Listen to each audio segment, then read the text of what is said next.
just really creative, and they shouldn't be, beating themselves up on over being structured, right? And but by the same token, be a little structured, like maybe 2, 3, 4 hours a day, and then the rest of the time go with the flow, something like that. I love it. And I hit record because you're giving away, again, too much valuable information to not have the record button on. Sure. How is the background here? Are we okay?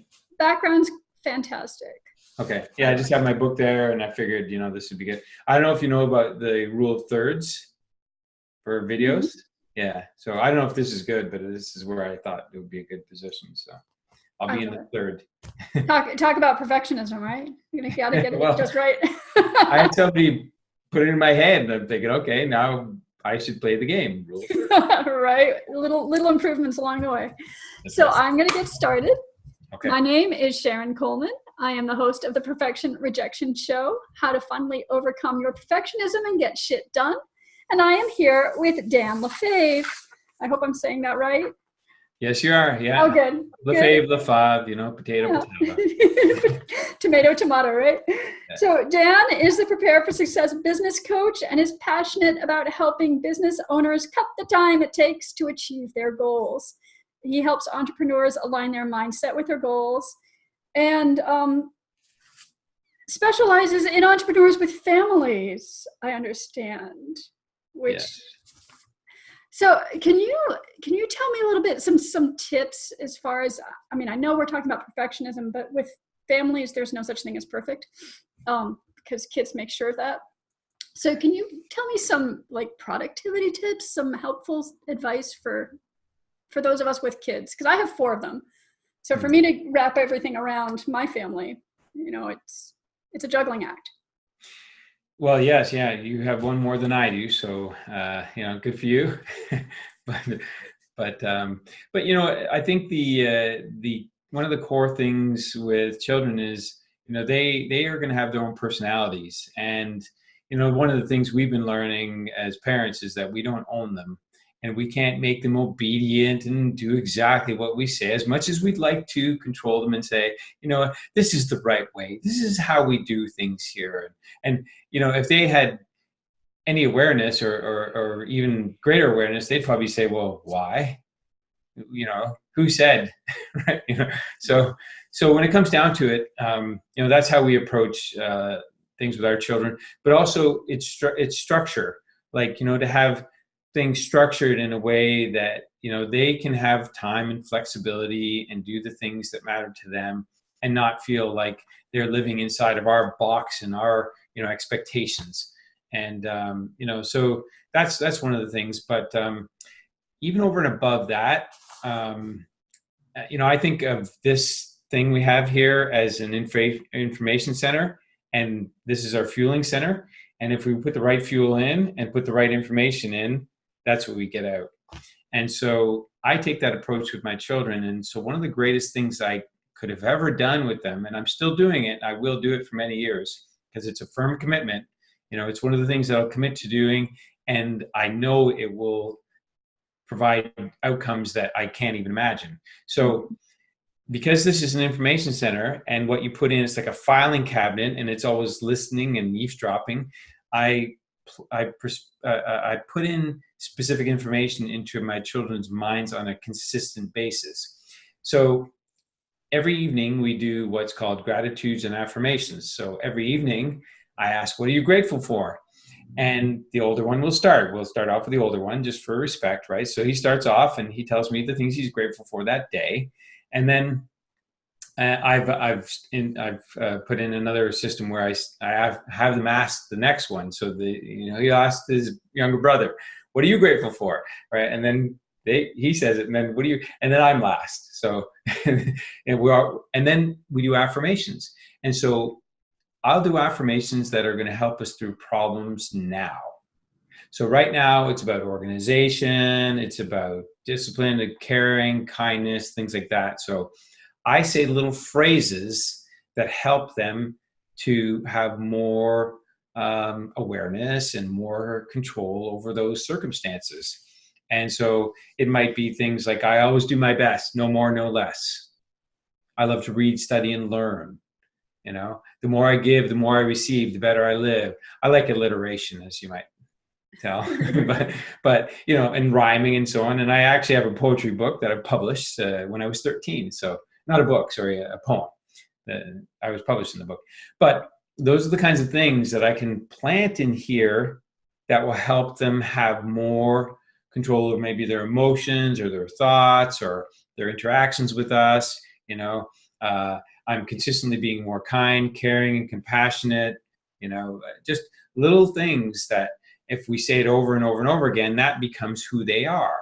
And so, so I'm helping them become who they are, but not who I want them to be, but just being their better version of themselves. And so that's one of the tricks. So my eldest son is 11 years old. 8 years we've been doing this, almost 9, every day. And guess what? At about 8:30 every night, that's when they go to bed, they come and ask me for gratitudes and affirmations. Or if I'm away, they expect me to call them at that time. Wow. And do gratitudes and affirmations. So it's become an expectation of my attention and time with them, and they are getting the benefit, and it's becoming who they are. So I love that. That's a great idea. I have a feeling in my family there would be a lot of eye rolls if I tried to initiate that at this stage in the game. Because my oldest is 18, my oldest is 24, and then 18 and 14. The youngest might take it up, but the rest of them, no. They'd be rolling their eyes at me. Yeah, 12 or under, and right. they're more receptive. 12. You know, after that, then it's more after they're 12. The reasoning is all over the place, and they're just like, why? So, and the last thing we do is I ask them, I don't say, what are your intentions? I say, what's going to make you happy tomorrow? If you did 3 things tomorrow, what's going to make you happy? Mm-hmm. Oh, I'm going to go play with my friend and do this. Or I'm going to play some cards with you, or I'm going to ride my bike, or whatever, right? And so I get them thinking intentionally about the next day, because you might be aware of this, but our subconscious mind gets to work at night and our conscious mind goes to sleep. So we want to put something in there that says, this is going to make me happy tomorrow. And then hopefully that's the dominant thought, and that would become a dream or something that they think about while they're sleeping. Right. Or if nothing else, you're waking up thinking those thoughts, right? That's right. Yeah. Oh, I love that. So in your work with creative entrepreneurs, I'm sure you come across a lot of these mindset blocks that we all have. What do you do to help people who are, say, stuck in perfectionism and those kinds of feelings? So what tips do you have for people like that? Well, and it's interesting. I just started working with somebody who is a self-proclaimed perfectionist. So I just I'll tell her to watch this show, right? Or him. No, it's a her. It's her. Yeah. So well, here's the thing. With perfectionism, it's learned things, and I won't dig into too much as to the reasons why. But the primary reasons why are because as we were growing up, we didn't have the ability to say no. We couldn't filter information from age 0 to about 7. 7 is when we start reasoning. The reasoning faculty of our mind turns on. So we couldn't say no. So we're in a hypnagogic trance, can't say no. And so our beliefs, habits, and practices and perfectionism all stem from that. And so one of the things that I think is really powerful for somebody who's a perfectionist is to recognize what's valuable or not for them, and what's taking away from their life. So the easiest way I do that, and I was even doing it today with this new client I'm referring to, I asked the question, you're doing this as particular aspect of your business. How does it feel? It feels horrible. On a scale of 1 to 10, how does it feel? How frustrated are you? A 9. I said, great. Now, what are you willing to do about it? And then we just start discussing. We dissect it and just deconstruct it, and then we basically water it down to what it is. It's her spending time doing things that aren't valuable, that are frustrating, and are costing her time and her business. And so that was the rationalization behind it. But in the end, there's still going to be this urge to say yes and do everything. And what I'm trying to do is build the no muscle, right? To say no as easily as we say yes. So if that Right. makes sense. Yeah, no, that makes a lot of sense. So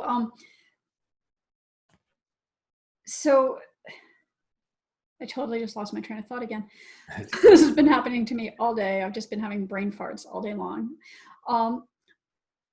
So in that sort of taking on things that you don't enjoy doing, so do you suggest that she then outsource that, or is this something that, you know, she has to do anyway? And then,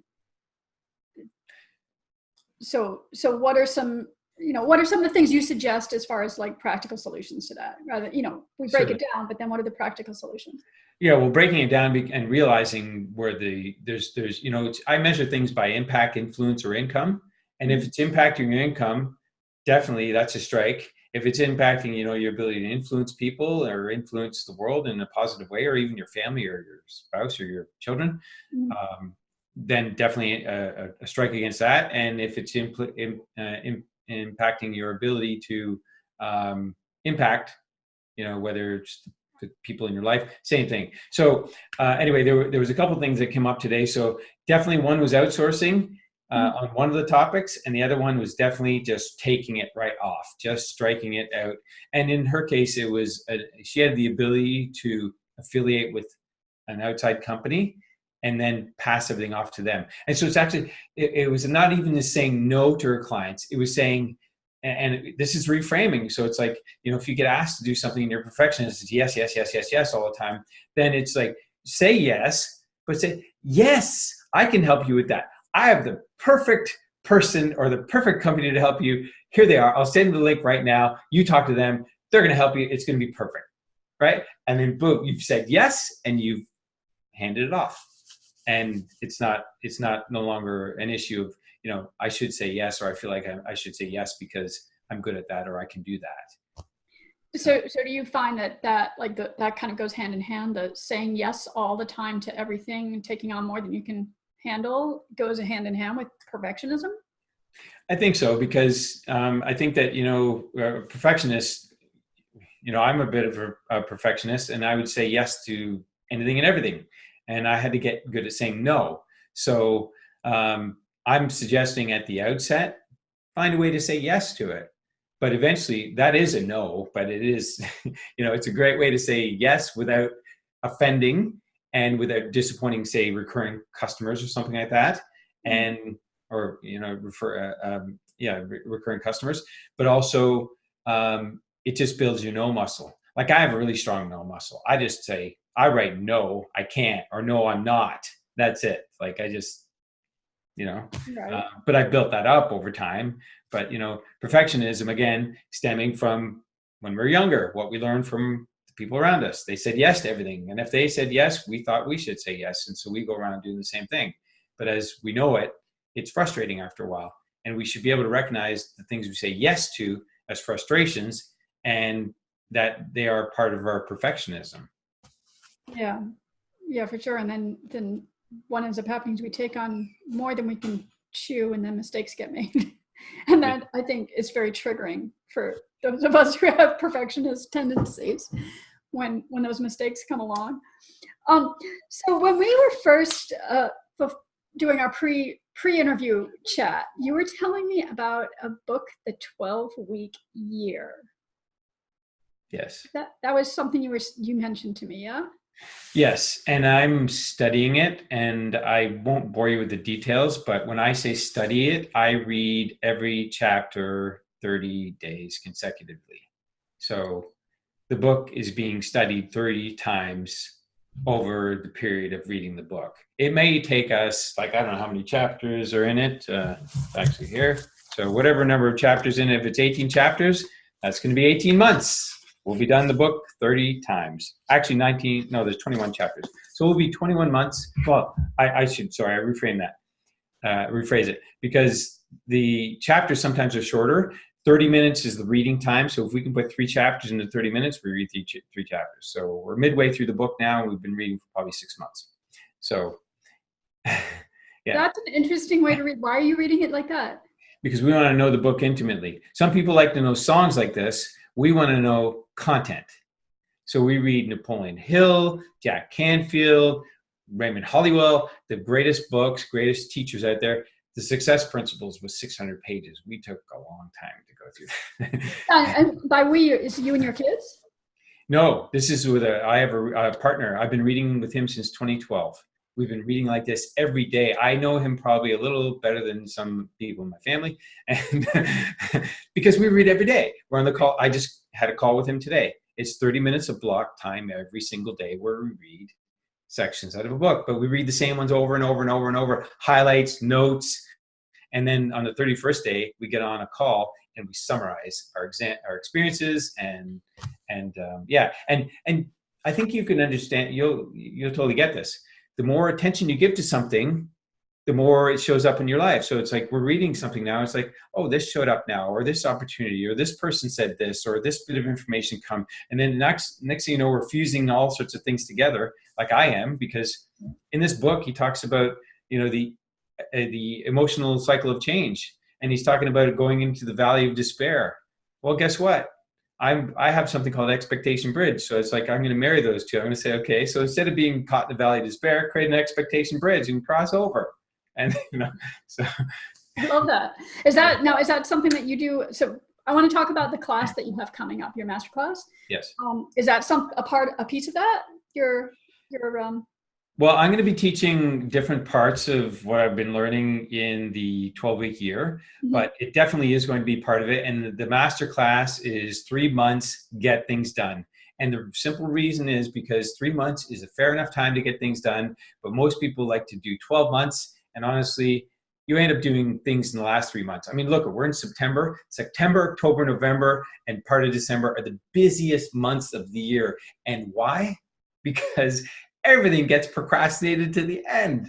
And so I'm suggesting that we use this principle in the 12-week year and do things in 12-week chunks in 3 months.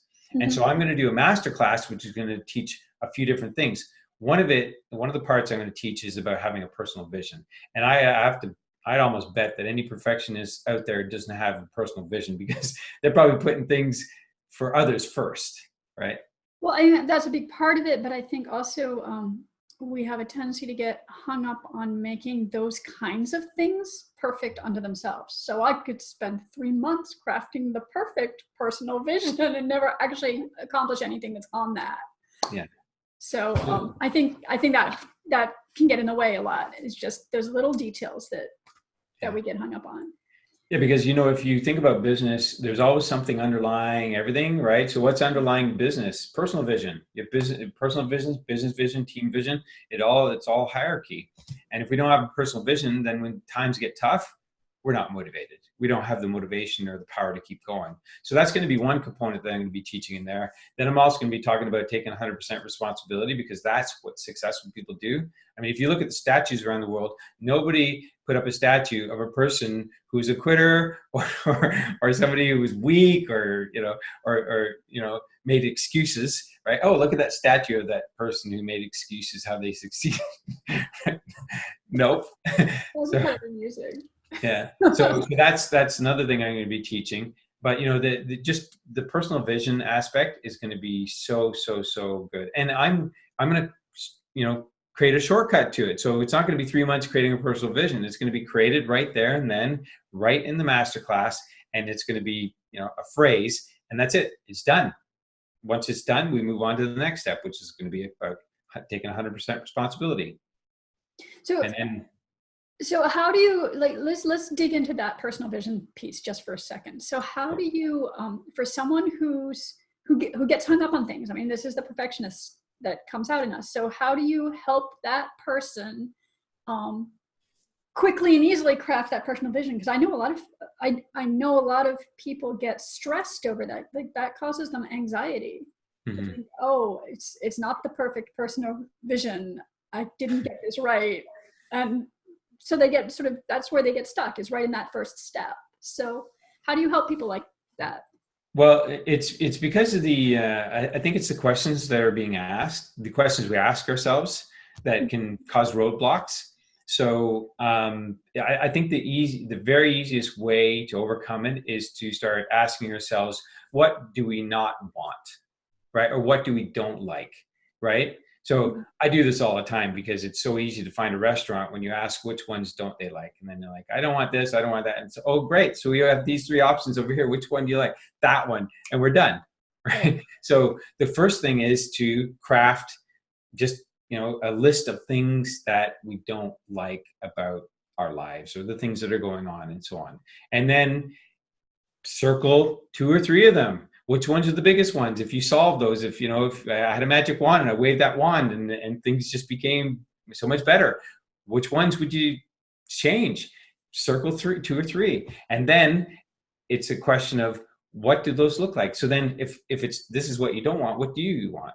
Okay. So if they don't want to be working 20 hours a day, what do they want? Well, I want to be working 4 hours a day. What does that look like? Oh, I want to be, doing stuff that's creative and design. That's what I enjoy. Oh, okay, great. And so how many hours would you do that? Great. What time of day would you do it? You just start asking questions around. And next thing you know, we start building, we have all sorts of notes, and then we can just build a simple statement about a vision statement, and that's it. But it's the questions, because there's a part of our mind called the reticular activating system. And as soon as we ask questions, it wants to solve the problem. And so that's the easiest way, is just to chunk it down, ask simple questions, get simple answers down. And the next thing you know, you have bits and pieces and you pull them all together and you have a little statement. So in your masterclass, is it something that you're like hands-on coaching with people? Are you in a Zoom call kind of thing where you're coaching people, or is it self-followed?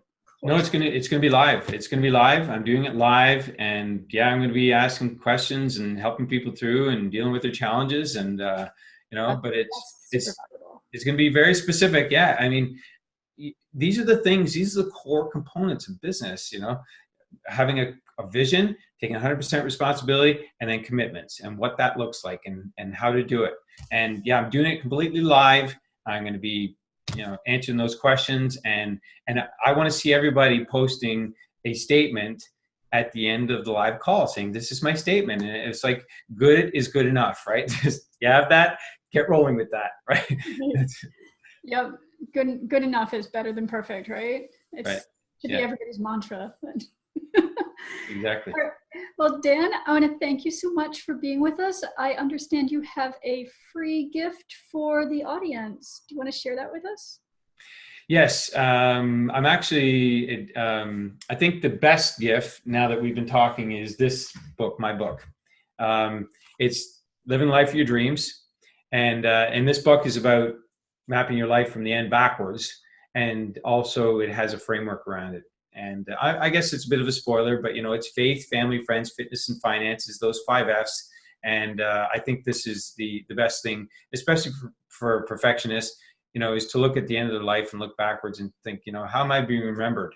And having a system for that, So I think that this is an awesome tool. It's really a quick read. It's 10,000 words. An hour and a half, it's too long. You don't have to read it over 30 days repetitively. So.